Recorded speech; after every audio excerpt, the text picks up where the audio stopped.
Today's COVID update is brought to you by Fulltech Systems, your technology center, where you'll come for the price but stay for the service. And we're back and we're moving into our first conversation for this morning. This is our COVID-19 update for today. And we are joined by internist Dr. Jorge Hidalgo from Belize Healthcare Partners. And we are talking about the COVID curve. Good morning, Dr. Hidalgo. Good morning, Doc. Good morning, and thank you for the invitation.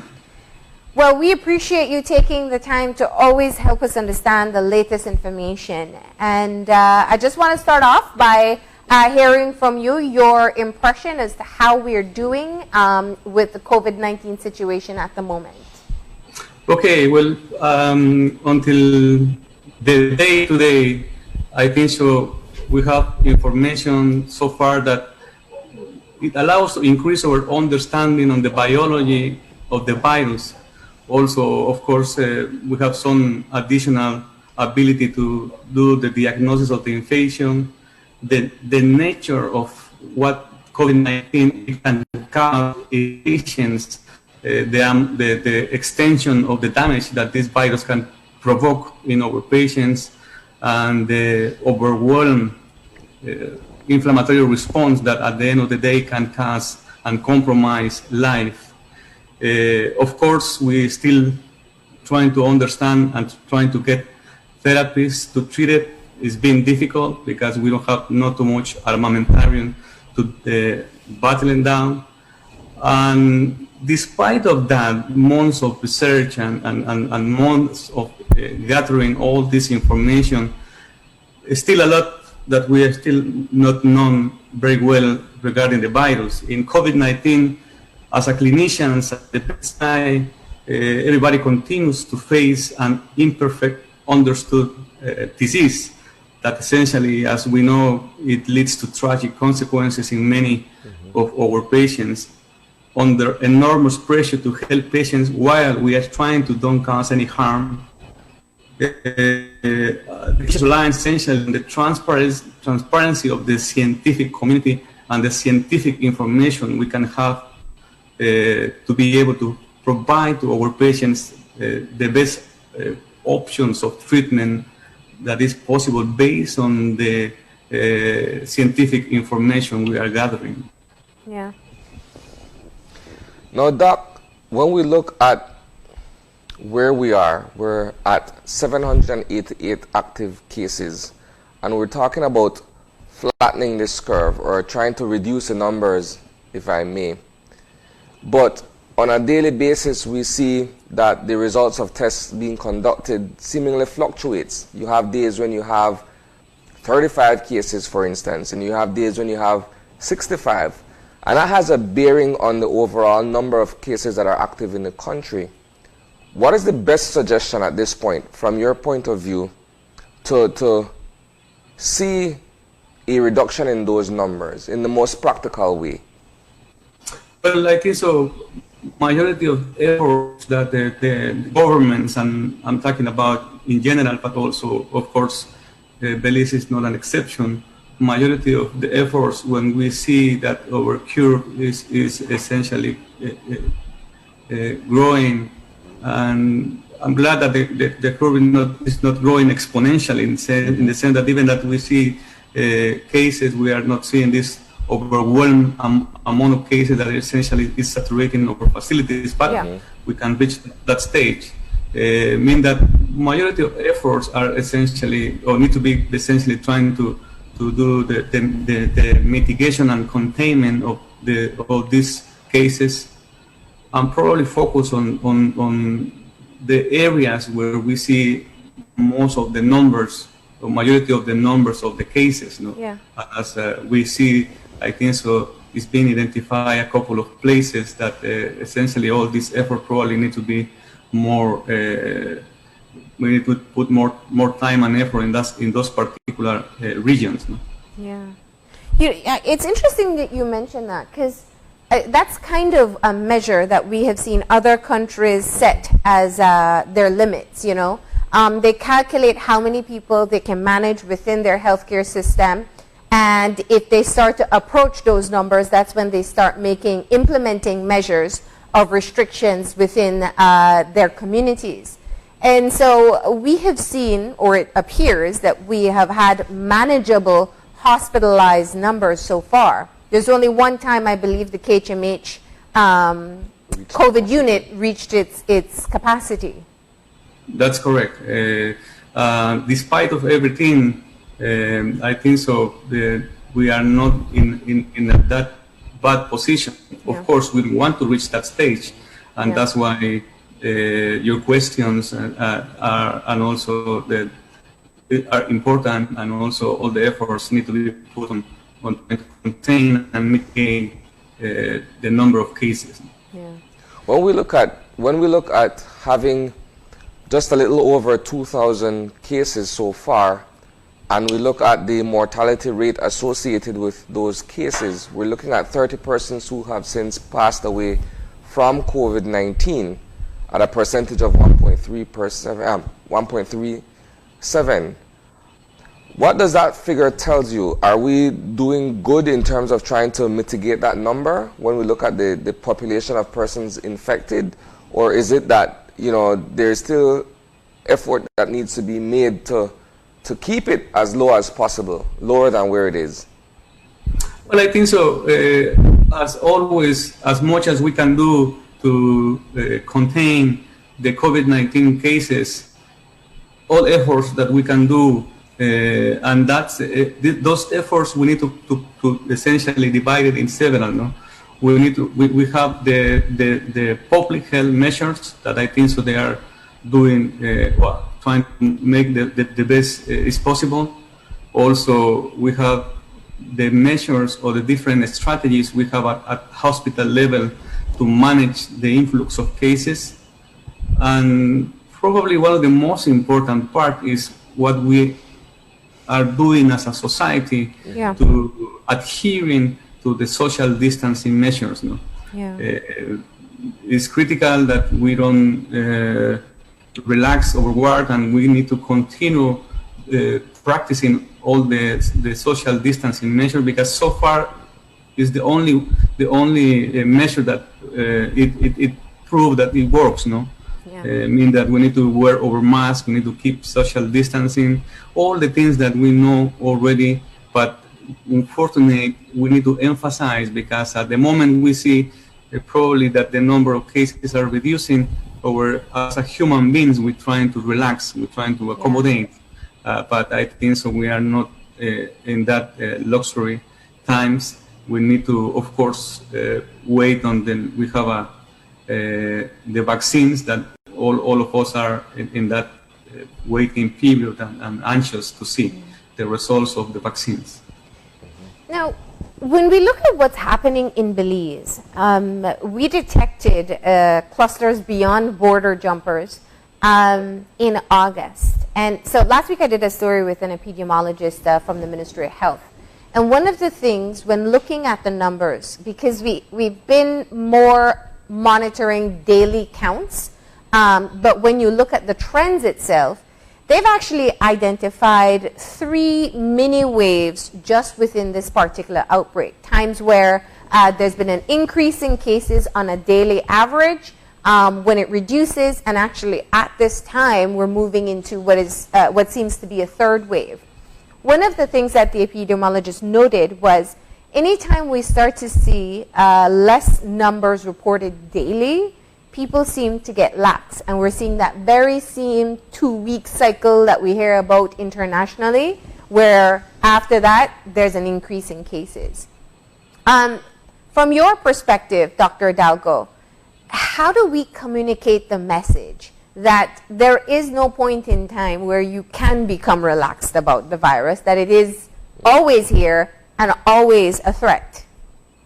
Well, that's precisely one of the most important message I believe we need to continuously bring it up to the population, that unfortunately the COVID-19 is with us. Is not we can't deny that, and also saying that means that until again, we have a vaccine, and of course, a vaccine that we can prove its efficacy and safety.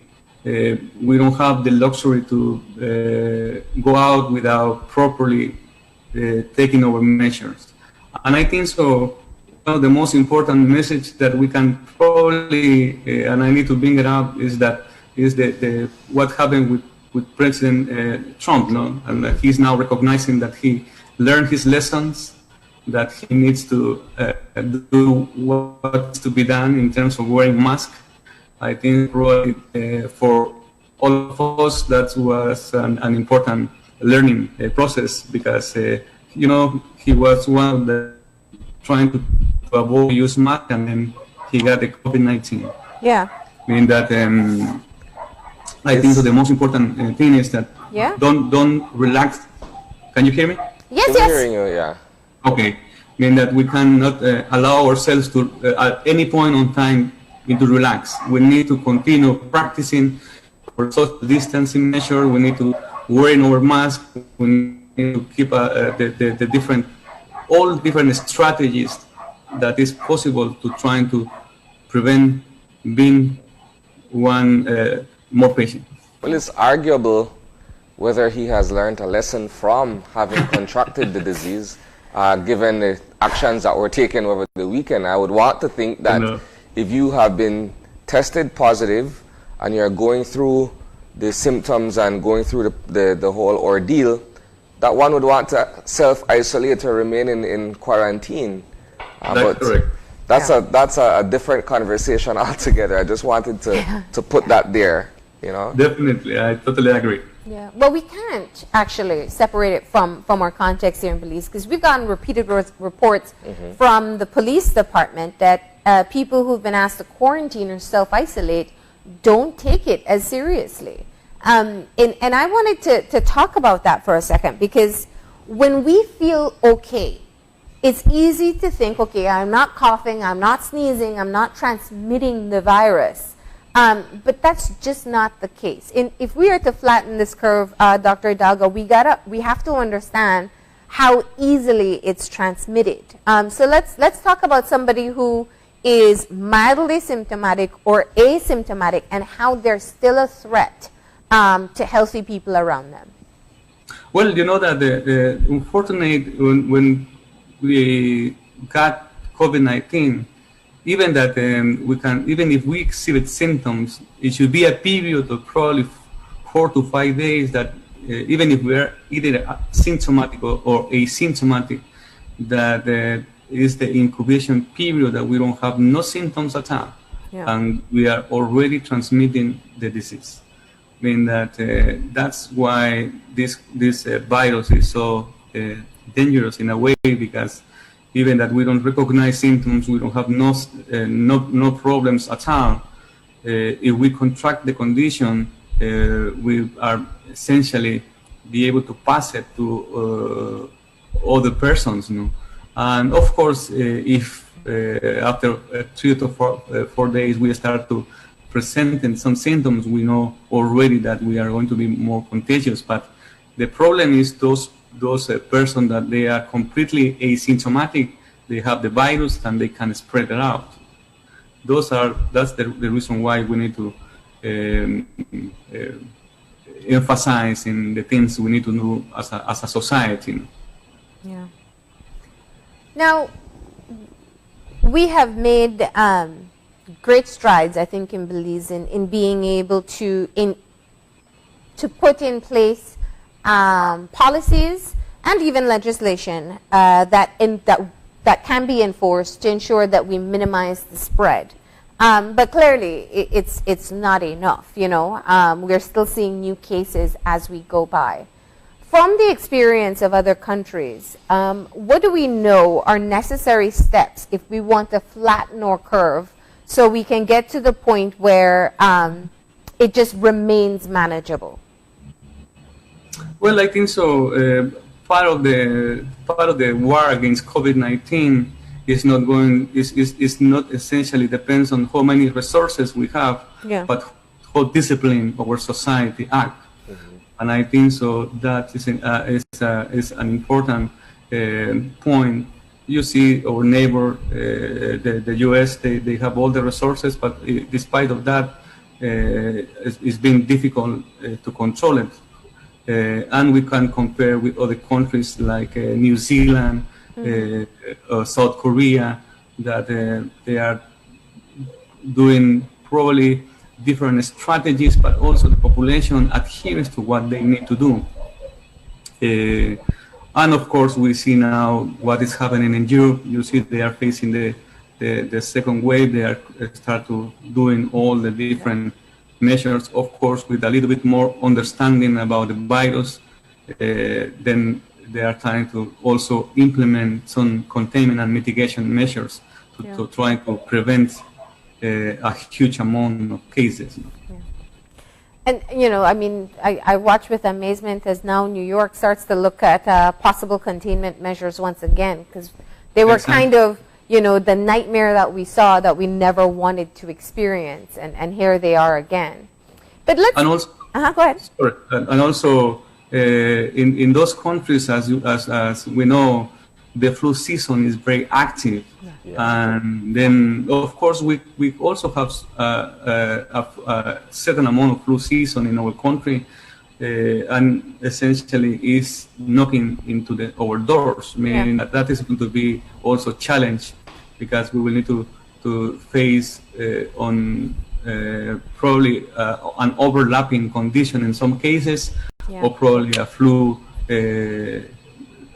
essentially case without being COVID-19. I mean, those are the challenge that we are going to face in the following months. Let me ask this quickly, Doc, because you're looking at the upcoming flu season, if we haven't already begun the flu season as yet, and the number of cases out there, and the fact that some symptoms are rather similar in nature between the two viruses. How do you foresee testing to be conducted during a period such as this, where there's that overlap?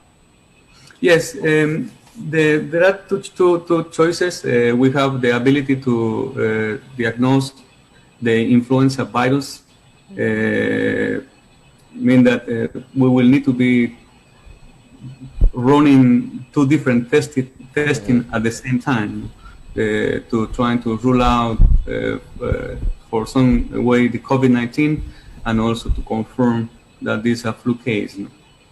Yeah. Well, I wanted to understand more about why this is such a great concern. The issue of having COVID-19 along with pre-existing conditions is one thing. We've been talking about that. But now what we're talking about is having COVID-19 along with other diseases. Dengue, for example, was detected in 2 persons who were positive. So they had both diseases at once. And then we're going to be looking at COVID-19. Is it that people will have COVID-19 and influenza? Or, I mean, what are the big concerns here? Well, probably it's not the case. It's not the situation in our country, but the flu itself. It takes a certain amount of lives in countries like the U.S. No, mean that if we are facing COVID-19, that is already an overwhelming condition for our body to fight with, and if in along with that we have we can have an other condition like flu, or we got dengue along with COVID-19, mean that our physiologic reserve in our body to fight those two conditions at the same time is going to be more challenged, you know. Mean that the morbidity and mortality is probably are going to increase if we are not able to control that. But because unfortunately flu and dengue, both conditions are a viral condition as well, and we don't have a specific treatment for those conditions, as well as we don't have any specific treatment for COVID-19. That essentially it can aggravate the condition and can debilitate more a patient facing those overlapping situations. So it's, in other words, what you're saying is it's a lot for your body to fight.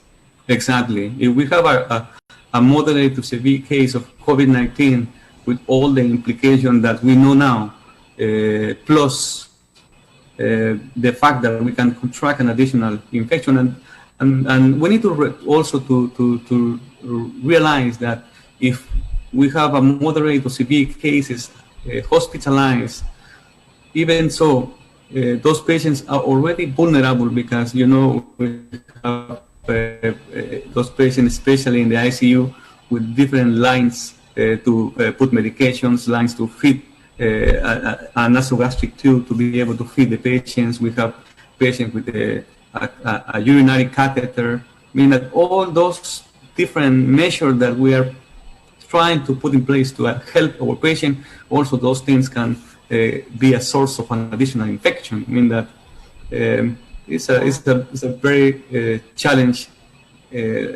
cases and challenging to manage those patients. Now, if we follow the protocols that we've been advised to do for COVID-19, should that also reduce the amount of flu that we will see moving around the country? That is very important, and also we have the of course we want to see facts, no? And then one of the things that the Australia report is that just wearing mask, it reduced substantially the amount of flu cases in Australia. I mean, I think so that itself, wearing our mask is going to help us to reduce the amount of flu as well, the number of cases. We're expecting that. Okay, okay. What concerns you as we move ahead? Well, the more concerning situation is our inability to have a definitive treatment. We have so many things going around, so too many randomized trials of trying to prove different therapies as an option of treatment for COVID-19. And despite of all efforts and all this scientific amount of efforts, we still essentially base the management on supportive measures.